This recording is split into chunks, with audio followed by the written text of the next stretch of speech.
an nullig. Bhí an nullig a teacht. Chuidigh Tomás agus Áine lena máthair an teach a olafú de bhre lách Chríost.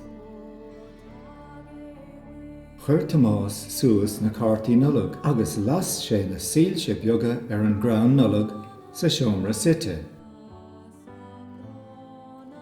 An sin, cheangail sé na bruntanis go léir den chrán.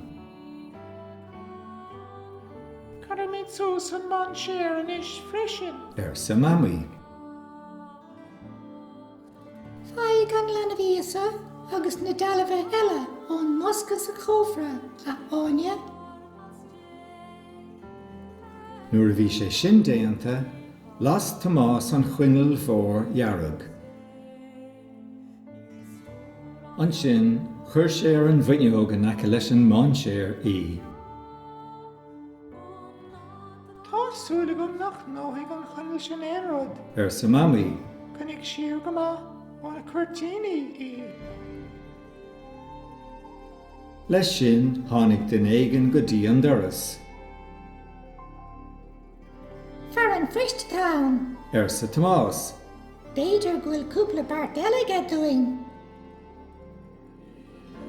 Ri na páistí go dtí an doras. Nuair a doscail siad an doras céimhheachán ach daddy. Bhí sé na hasamhan sin sa sneachta nós iadí na nullag. Bhí a lán bart in a lábha aige. Ní rá mar a súile ag an doras a dhéadí na nullag. Sa Áine.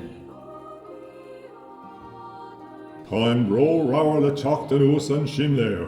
Sa daddy a maga. An sin, chuaigh siad go léir isteach sa teach. Prinnig siad thart an grán nullag a caint, agus a féchant na bruntanis iasa a cheannig daddy dóibh.